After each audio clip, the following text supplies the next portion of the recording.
par cette montée de la violence. Qu'est-ce que vous dites à la population de Dembéni pour les rassurer et les inciter à voter pour vous? Tout d'abord, cher Andy, je tiens d'abord à me présenter auprès des Mahorais. Je suis un jeune, dynamique, passionné pour la politique, issu de la sphère de l'école laïque et la sphère d'école d'excellence culturelle. Allez-y, allez-y. Pendant plusieurs années, j'ai adhéré à des mouvements politiques. J'ai soutenu... Pardon, oui, il faut monter le micro, oui. Pas mal des hommes politiques mahorais. Donc aujourd'hui, avec l'expérience professionnelle, l'intelligence acquise au cours de l'école, pendant ma période de scolarité, j'ai voulu aujourd'hui être parmi les acteurs dynamiques qui pourront développer la commune de Dembéni. Donc, avec cette expérience, le développement ne va pas se faire uniquement sur la sécurité. D'accord. La sécurité est importante, cher Andy. Mais il y a des axes aussi prioritaires. En passant par la sécurité, la réorganisation du service de la police municipale de Dembéni, aujourd'hui qui a un effectif de 17 policiers, en mettant en place un groupement de traitement de la délinquance. Ce groupement de traitement de la délinquance aura comme acteur le pouvoir cadial, la justice, les associations et le comité des sages qui sera mis en place par la municipalité à travers l'article 2143 du code CGCT, car le maire a la possibilité de mettre en place un conseil consultatif. Donc l'insécurité, pour lutter contre l'insécurité, il faut mettre en place ou développer l'économie. Il faut insérer les jeunes. Il faut faire en sorte que Dembéni soit une ville verte qui protège l'environnement. Une ville qui protège les femmes. Car les femmes ont la place au sein de notre programme. C'est donc, c'est ça votre programme. D'abord, tout partir de l'insécurité, il faut, comment dire, cantonner l'insécurité et pour cela, il faut développer le territoire. Lorsque hier, le préfet a dit qu'il fallait que les élus prennent leurs responsabilités, que les élus puissent également dire aux parents de garder leurs enfants à la maison, tout ça. Vous êtes d'accord par rapport à ça ou il faut ajouter quelque chose puisque là, quelque part, le préfet montre l'absence des élus par rapport à la vie de la société? Je ne veux pas contrarier le représentant de l'État. Effectivement, les parents doivent prendre leurs responsabilités. Les élus aussi, il l'a dit. Les élus aussi. Mais l'échec, M. Andy, nous avons fait un constat. L'échec de nos enfants, c'est à partir de leurs foyers familiaux.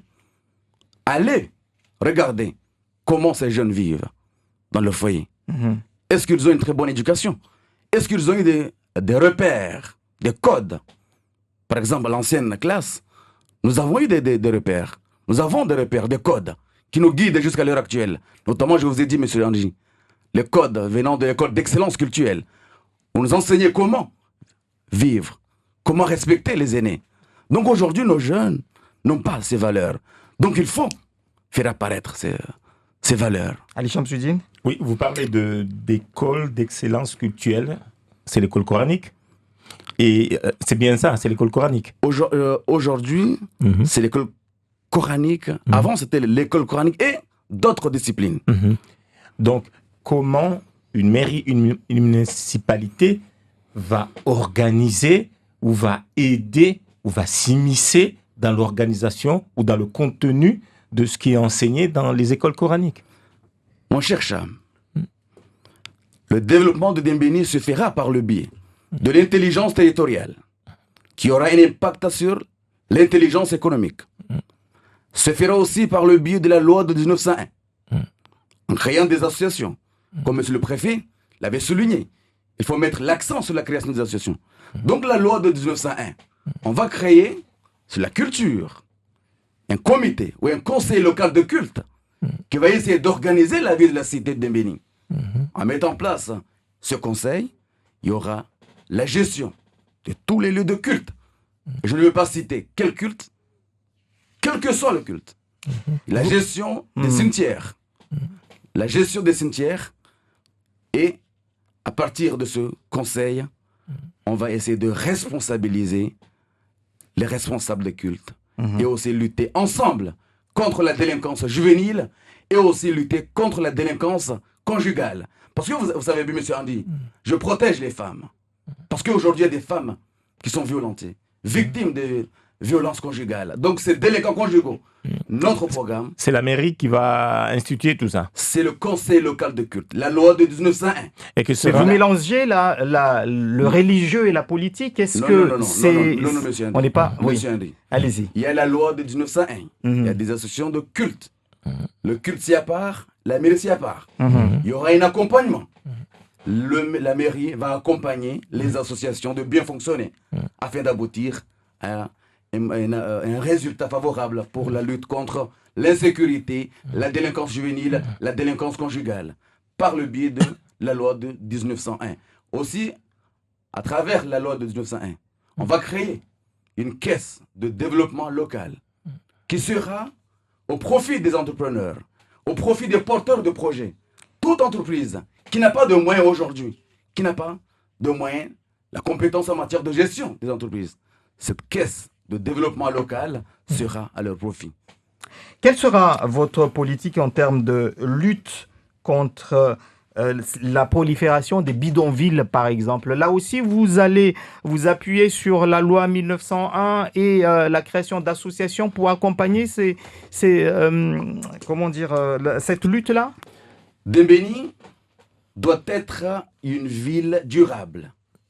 Ça veut dire quoi, une ville durable? Une ville durable, c'est une ville qui respecte les normes environnementales. En matière de développement, en matière d'aménagement.